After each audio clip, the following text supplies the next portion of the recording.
All right, hello, and welcome back to Best in the Biz, the pod talking business at CNA. I'm your host, Ian McDonald, and today I'm at the NLOWE 2024 conference in St. John's, and I'm joined by Jessica Brown, owner of Ujarak Media. So tell us a little bit about yourself and your business.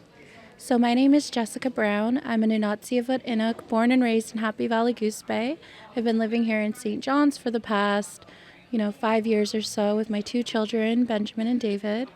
And I founded Ujarak Media about a little over a year ago.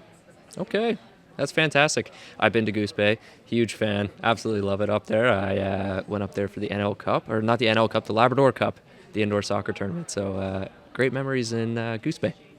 Yeah, it's amazing up there.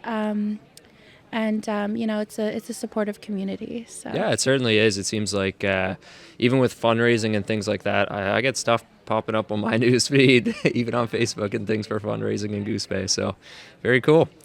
So how do you navigate running multiple businesses simultaneously? Because I know you have multiple things going on. So how do you manage all those things?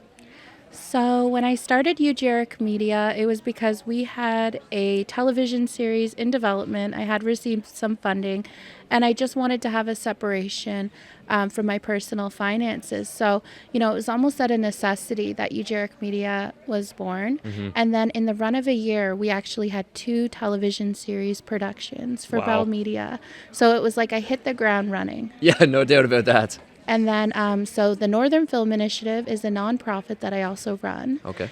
And that happened because I really wanted to see Indigenous representation on my film sets. Mm-hmm. So it was a way for us to tap into additional funding and resources so that not only are we having space for Indigenous media professionals that are, up and coming, but we were paying them the industry standard. Mm-hmm. So it was a way that I did that. Again, it was just, it was an organic kind of grassroots approach to indigenizing the screen sector. And of course, since then it's grown.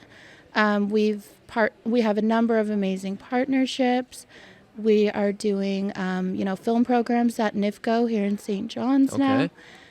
And, it has been really busy. And I guess the way that I handle doing multiple things is, I just have a really solid team behind me, and time management, mm-hmm. Google Calendars helps a lot. I wake up in the morning and the first thing I do is I check and see, what do I have planned for today, and I take it almost day by day. Yeah, Google Calendars is definitely a savior. Yeah, absolutely. Yeah, no doubt about that. So we were talking before, and you just got back from Los Angeles. How was that trip? Tell us a little bit about that. It was such an incredible experience, not only to go to Los Angeles. It was my first time ever being there, and it's something I always wanted to do, but to be invited down there to speak on a panel, it was just, it was so surreal to be in these spaces, with other filmmakers doing incredible work, and they were really interested in the documentary landscape in Atlantic Canada, what's happening in this region. Yep. So it was really nice to share that with a very diverse audience, a lot of Americans, but people from all over who were genuinely curious, what's happening in Atlantic Canada. So I was really excited to tell them about a lot of different productions that are happening here. Yep. There's some in Labrador. There's a lot happening here in Newfoundland. And, I feel like I'm just in the mix of it all. So I volunteer. I'm the Newfoundland and Labrador representative for the Documentary Organization of Canada. So I'm just really in the know. Yeah. And it was just a chance for me to kind of share that. But, again, the weather was amazing. Yeah, that's always nice. Yeah, I did some shopping, of course. As you would. Yeah, so I definitely want to go back. It was just a really incredible experience. Yeah, and I mean, LA, that's one of the hotspots for TV and film in the world. Yeah, right? I was down there. I was just like, this is so cool. Yeah. And I just felt really inspired. Sometimes I see things happening elsewhere, and I just want to bring a little bit of that back here to this region. Yeah, of course. That makes total sense. There's so many different lessons that can be learned that you can bring to them, but also they can bring to you. Yeah, absolutely. Right. So, yeah, that's fantastic. Changing gears a little bit, talking about something that you're also doing, to add to the list, is you're the founder of the St. John's Fashion Week. Can you tell us a little bit about that? So for me personally, I've always loved fashion. And I felt so inspired going to Toronto in particular and seeing some really cool Indigenous fashion events happening there, and just thinking, why aren't we doing that Yeah. in our province, in St. John's? And I identified a gap, and soon after, we secured funding. So it just went from an idea to like, okay, this is happening. Quickly evolved. Yeah, so I went and I incorporated, and since then the province has been supportive. We've got support from Celebrate NL, and it's just been growing, in terms of support. But we have a focus on both local and Indigenous designers. Serene Fox is hosting.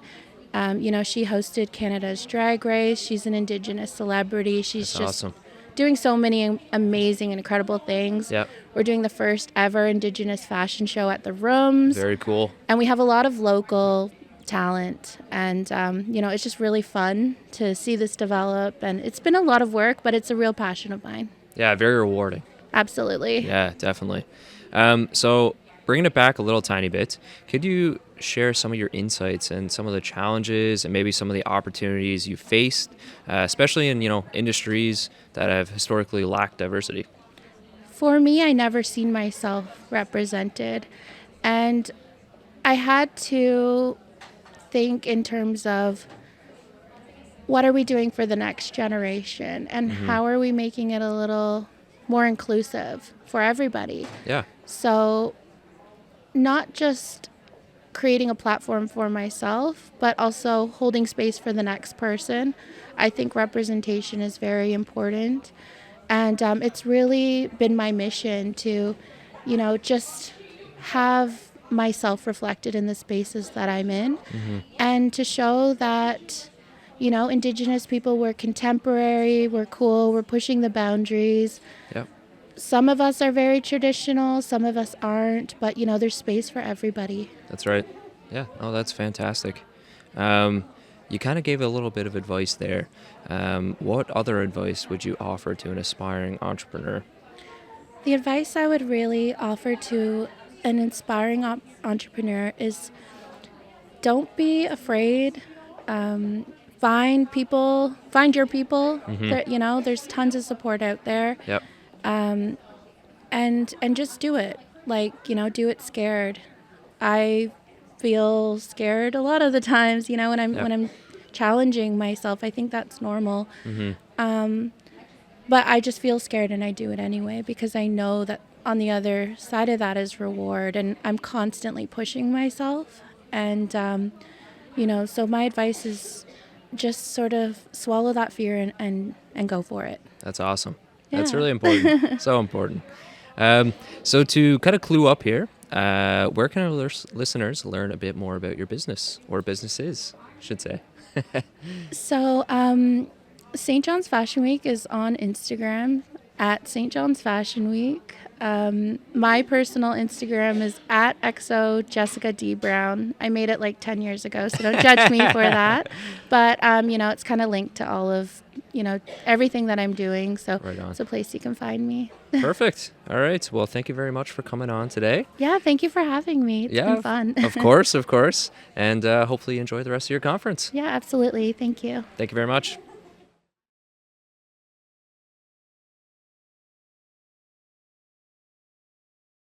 Three things to remember from this episode. First, represent. Jessica's desire to see herself represented in the spaces she's in, film, fashion, and elsewhere, led her to create space for others too. In business, customers are more likely to respond to companies that make them feel genuinely seen and understood. Representation also means diverse voices are heard. It has the power to strengthen your business, and it can empower future generations. Number 2, do it scared. It's okay to be unsure of how things will work out. The willingness to face that fear is what sets entrepreneurs apart. Be scared and do it anyway. Do it because you believe in your idea and because on the other side of that risk could be reward. And 3, manage wisely. Time management skills, organizational tools, and a rock-solid team are 3 of Jessica's must-haves. Surround yourself with a support network, including mentors, cheerleaders, and service providers. And don't be afraid to ask others what works or doesn't work for them. To build your network, you can start here. CNA's Entrepreneurship Hub has plenty of free supports for CNA students, alumni, faculty, and staff. Check us out at cna.nl.ca/entrepreneurship. Women entrepreneurs in Newfoundland and Labrador can also find out more about becoming an NLOWE member at nlowe.org. Thanks for tuning in.